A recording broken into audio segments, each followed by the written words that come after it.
me han pedido que, que os presente a mi clásico favorito en física y he elegido por varios motivos a Boltzmann, Ludwig Boltzmann, que era un vienés que nació en 1844. ¿Por qué es importante?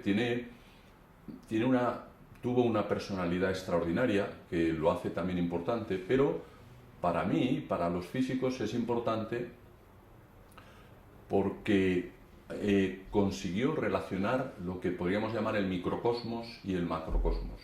Entre los árabes y los griegos existía ya la idea de que la naturaleza se podía describir en esos dos niveles.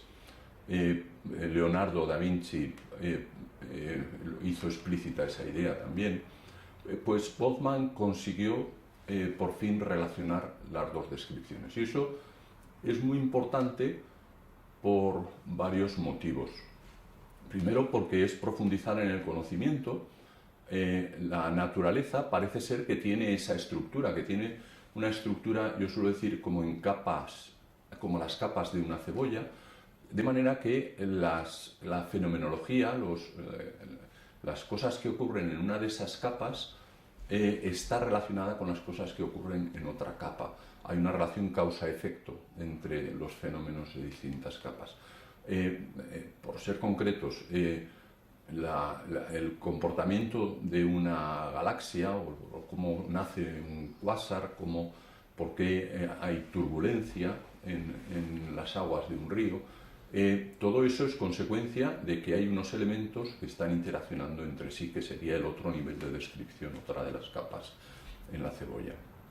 Pues Boltzmann estableció una relación que se puede condensar, su principio fundamental se puede condensar en una fórmula matemática muy sencilla, que ahora puede aparecer en pantalla, que es S igual o proporcional al logaritmo de otra letra, omega, por ejemplo.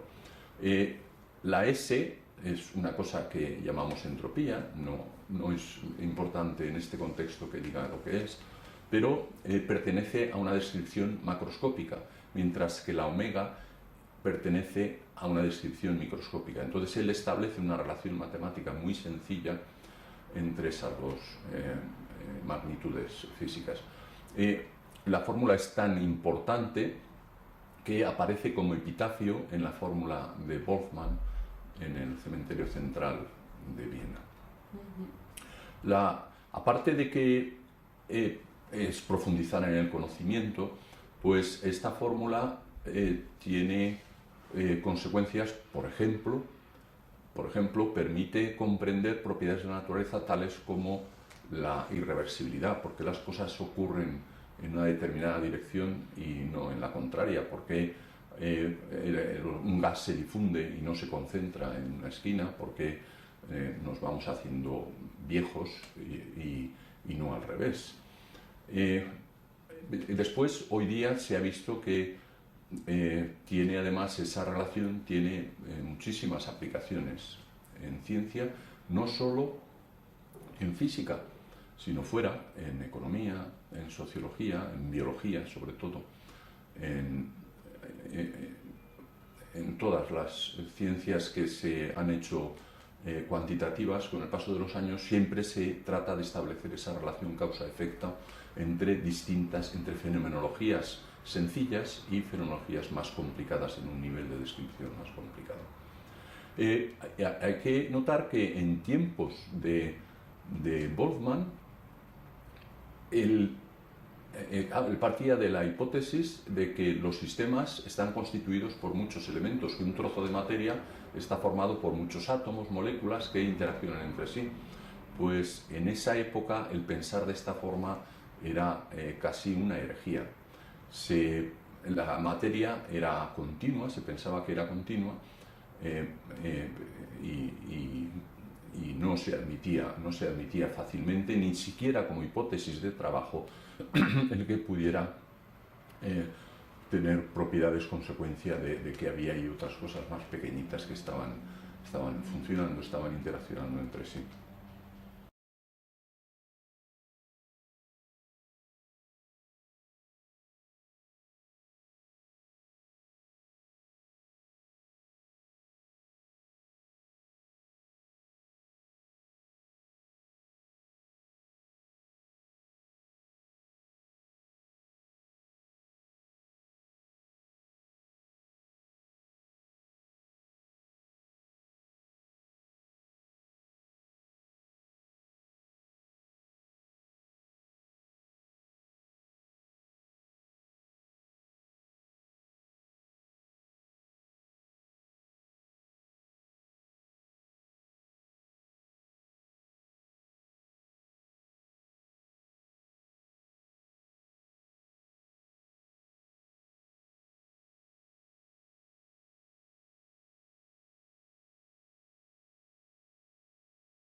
Bueno, esta hipótesis, esta relación, este principio de Boltzmann, en ese momento era hipótesis, se ha visto perfectamente confirmada.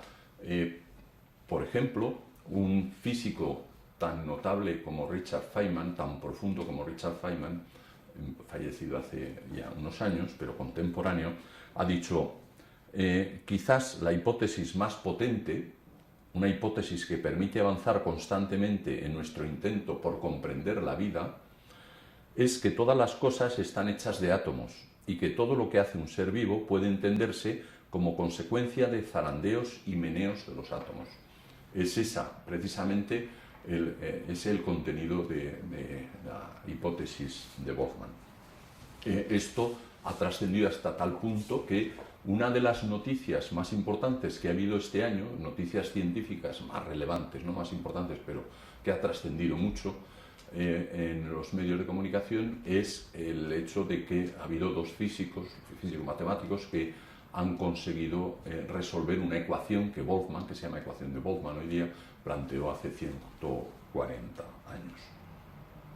Pero Boltzmann antes decía, no solo es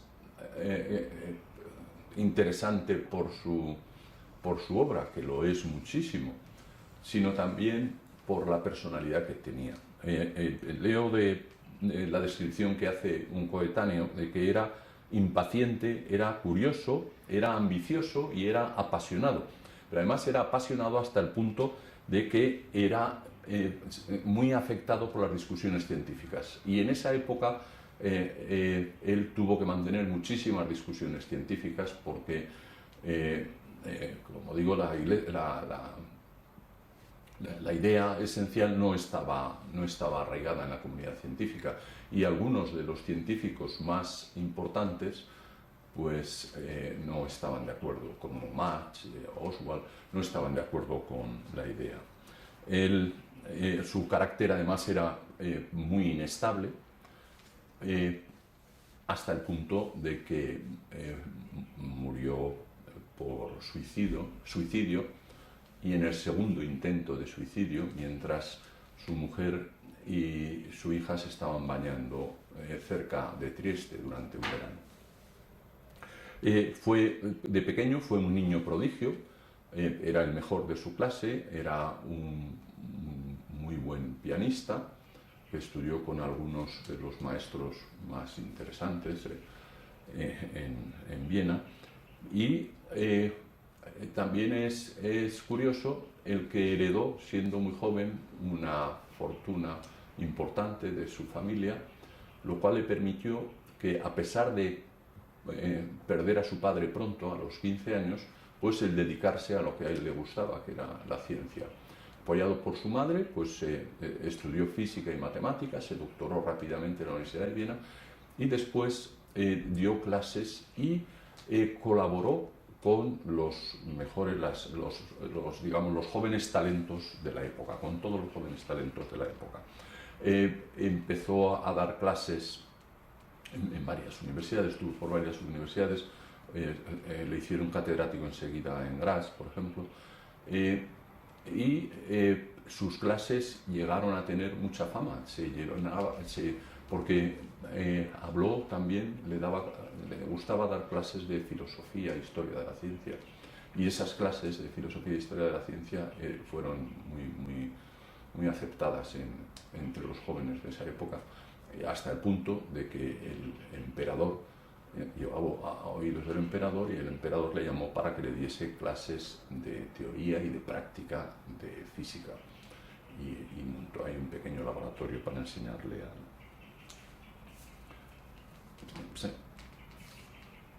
¿Qué más os digo? Bueno, ya termino con una...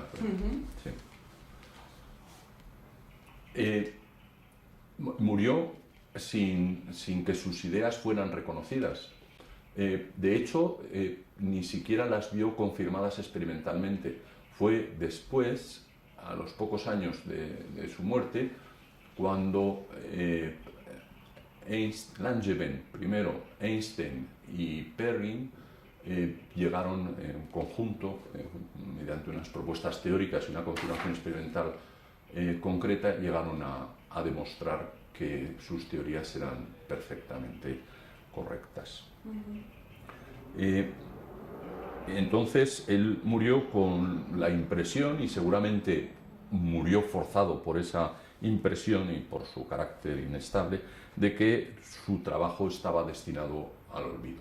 Y obviamente no ha sido ese el hecho, porque las aplicaciones de esa idea, de ese principio, hoy día son tremendas. Él mismo intuyó algunas de estas aplicaciones. Por ejemplo, insinuó que había una relación entre procesos mentales y procesos materiales, que hoy es una de las líneas abiertas en neurociencia, precisamente, relacionar los procesos mentales con los constituyentes del cerebro, con neuronas, sinapsis y tal. Como homenaje a sus contribuciones, pues hay muchas cosas que son usuales hoy día en nuestro trabajo, que llevan el nombre de Boltzmann. Por ejemplo, aquí he seleccionado, no solo en física, sino en química, biología también, con la constante de Boltzmann, el teorema H de Boltzmann, o teorema eta de Boltzmann, la ecuación de Boltzmann, la ecuación de Poisson-Boltzmann, la distribución de Maxwell-Boltzmann, la ley de Stefan Boltzmann, la ecuación íntegro diferencial de Boltzmann, etcétera, etcétera.